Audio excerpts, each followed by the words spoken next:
In this video, I want to share with you how I go about making my colors pop. Should you have any questions, please feel free to drop a comment below. I'll do my best to assist in the best possible direction. Starting from the top, I feel the most important variable to consider when we're trying to get colors that pop is the technical application that we are using to apply the color into the fake skin and or human skin. When it comes to the brands of the tattoo ink that we are using, it does matter as every manufacturer has different colors. I would recommend going with the manufacturer that you trust the most and that has the colors that you are looking for. This video is going to be focused more on the technique that I use to apply color to get it to pop, to get that saturation, to apply that wow factor. First things first, I figure out what needle I'm going to use. So for this area right here, it's going to go yellow. Most of it's actually going to go yellow. There's going to be some varying tones of like a caramel, darker yellow. I'm probably going to use a mag of some sort. This is a Mass Pro Standard 9 mag. And this is going to be a Mass Pro Standard 13 round mag. It really doesn't matter which one I pick. Whichever one I feel most comfortable with is the one that I'm going to use. Either or is going to work just fine for me. For this demonstration, I'm going to be using Mummy Golden Yellow for the main structure of the yellow. And then I'm probably using like a caramel diluted with a little bit of white for the darker areas that are supposed to go yellow. I mean, a darker tone of yellow. This is going to be the Mummy ink. I will be leaving my affiliate links for you and Amazon affiliate links for you in the description below so you can check out the gear that I am using on your end. I'm using the Mummy Tattoo ink, which illustrates a really good point. Mummy Tattoo ink isn't really the most sought after or reputable brand that I've come across, such as Intense. However, a lot of it is going to go into the technique that we are using rather than the ink. And that's kind of proof right there that I'm using an ink that's not so reputable, but still getting good results. I am running the MusoToku Mercury M1 tattoo machine, which is a 4.3mm stroke. I'm going to switch my voltage to around 5.56 volts. If I need to change it, I will go ahead and do so accordingly and let you know along the way. Now, as I've mentioned, when it comes to getting that wow factor with our colors, it really is all determined by the technique that we are using to apply the color to begin with. So I'm going to go and get some ink here, and then from here I'm going to identify where I'm going to begin packing and then kind of just pack from there. So for this instance, I'm going to start right here in this area and then pack in this ear as best as I can. I'm going to start from this edge right here. Running at a lower voltage allows me to work the skin a little bit slower, which means I get more time to saturate the ink. So I'm going to start, as you see here, let my needles catch into the skin, and then I'm going to make circular motions, as you see here, from A to B. I'm going to dab away, and we should have optimal saturation with that one pass right there.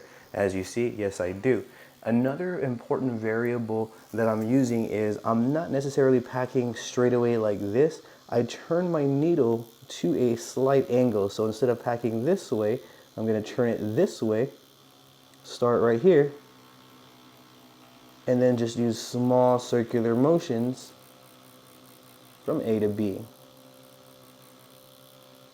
There we go. I'm going to dab away, and you're going to see that I'm getting optimal saturation pretty much my first pass over. I'm going to take up the ink all the way to the edge as close as I can by just working the edge of my mag like so. And then from here I'm going to make sure that I have more ink. I always want to go back for more ink to make sure that I have adequate ink flow. And you're going to see that I am getting that pop there. I'm getting that wow factor within my work. It really doesn't matter if I'm packing from left to right, right to left. Both ways I feel comfortable with, as long as I identify my point A, kind of angle my needle a little bit, and then make small circular motions until I reach the other side. I could even turn my mag this way like so, and bring it in this way. And granted, this is the technique that I'm using. I'm not saying this is the only way to pack color, but what I am saying is this is the technique and approach that I use to get that wow factor when I use color. Let me give you a closer look here at these results that I'm getting, and you're going to see that I'm getting optimal saturation. I could probably go over a little bit up top. However, even at a distance, it's reading like full saturation. This is exactly what we want. It really is a gradual, slow burn process to the end. It shouldn't be rushed, especially when we're using delicate techniques like packing, shading, and lining, let alone the entire tattooing process is a delicate process that should be calculated, and we should really take our time. So I just ran the ink all the way up to the edge right there, as you see. I'm going to repeat this process all the way throughout. Still running at 5.5 volts. For me, I feel comfortable running at this low of voltage because it gives me more time to work on the skin while minimizing the trauma that I cause. So I'm going to do the same thing. I'm going to kind of fill in this little spot right here. Like so. Same thing over here.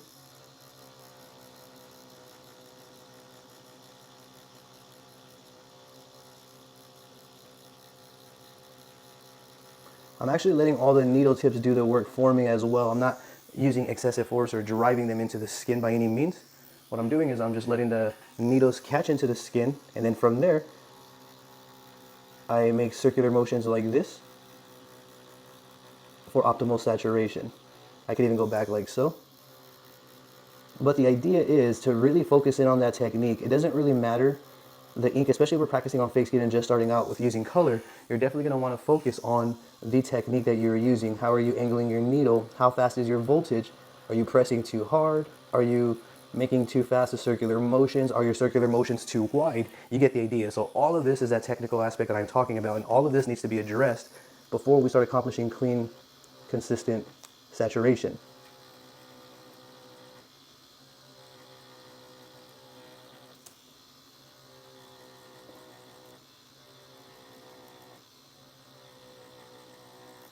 There we go. I'm going to wipe away so we can see what I'm actually working with here. And there we go. It's looking great. So I'm going to continue this process all the way throughout. For those that may be a little bit skeptical, this is the results that we are working with right now. Clean, optimal saturation. In my opinion, this process just has to be repeated throughout the entire course of the design here. So that way it's applied nice, cleanly, and saturated, and it gets that wow factor. We don't go out the lines, we don't have any patchiness, but the full color, full yellow saturation is showing all the way through. That is the goal. That's how we capture that wow factor. Another variable that I consider when it comes to getting that wow factor with color is the order that I am applying the color in. I started with yellow, however, I would typically work my way from the darkest color on up to the lightest. So for this instance, I would have done these areas a really dark gray, this inner rim and the buttons. I've also would have done these ears dark or black. I would have done the inside right here red and the sides of the cheeks red. Right here a darker shade of this yellow, and then everything else would go yellow, maybe even a little darker, I guess, highlight of a darker yellow, and then everything else lighter. You kind of hear my logic. So with that being said, I have to figure out the course of colors that I'm going to take. I definitely wouldn't want to start with the yellow, because if I go back over those areas, I'm going to risk staining it because I'm working on fake skin. So I'm going to start with darker colors, work my way to the lightest. This part is just as important. That's not something that we have to kind of worry too much on human skin. However, if I'm working on human skin, I'm still going to approach it the same way. I'm going to start with my darker colors, work my way on up to my lighter ones, even if I'm working on fake or human skin. It really doesn't matter. That rule of thumb is what I still would follow. I will be using a 9 mag here. What I'm going to do is I'm going to start from one area and then work my way on over. I'm going to be using the opaque gray from the Mummy Gray Wash set, or opaque set. Same thing like the yellow. I'm going to start from one end and then I'm going to work my way on over to the other. I'm not going to go straight that way, but I'm going to turn my needle a little bit and then do small circular motions, working off the very tip of the needle until I reach the end point, like so. I'm going to dab away and repeat.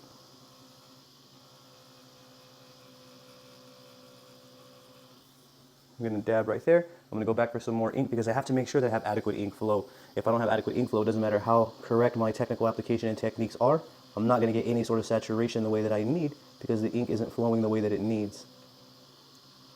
So here's my A, and then I'm shading to my B, which is going to be right here.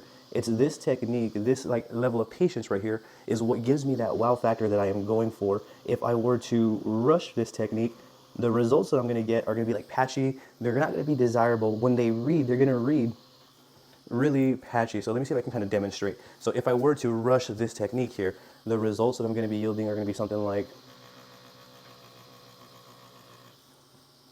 so you can kind of see off the bat, that looks kind of cool, but that's not what I'm going for. I'm going for optimal saturation. I need for this to be completely saturated, and doing that is not working for me. I'm not getting the results that I'm wanting with that technique. So what I would do is simply slow it down, be mindful of my depth and each circle that I make. Just want to pay attention to that. Make sure the spaces in between each circle aren't too far apart to avoid that sort of blotchiness. That is where the wow factor comes from.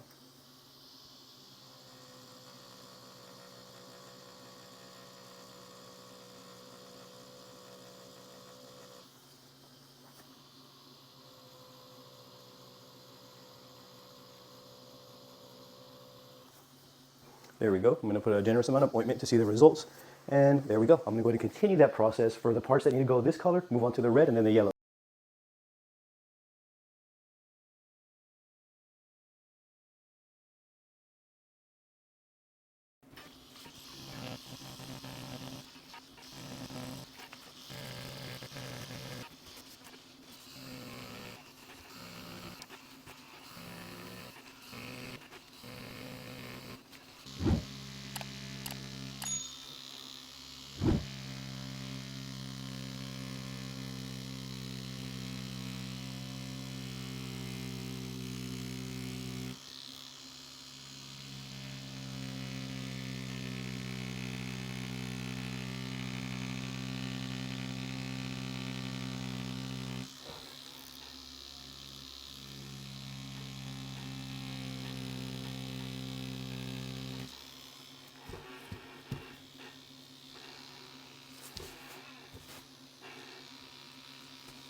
So here is a top view at the final results that I got for the main frame of this design. Of course, I didn't do these here, but to get my points across, you can see that these results right here on this main part have that wow factor. Everything is nice, clean, solid, consistent, and saturated, and I really feel it's that technical application that gives us this wow factor right here. My main focus the entire time was my technique, my technical application. I didn't stray too far from it. I kept at the exact same tempo the entire pace here, or the entire session. At a steady pace, I got these results. So if you're trying to get your color to pop and you're unsuccessful, it may not even be the brand of pigment that you were using, but more so the technique that you were using to apply the color. Focus more on the technique, get a steady tempo going at a healthy voltage, and figure out how you can apply optimal saturation with minimal passes. That'll be it for this one. If you have any questions at all, I encourage you to drop a comment down below. I will do my absolute best to assist you in the best possible direction. If you found this video helpful, consider giving this video a thumbs up and subscribing to my YouTube channel, as I will be bringing more videos like this for you. With that being said, I appreciate you, your time, and your support. Thank you very much for watching. I hope you have a great day.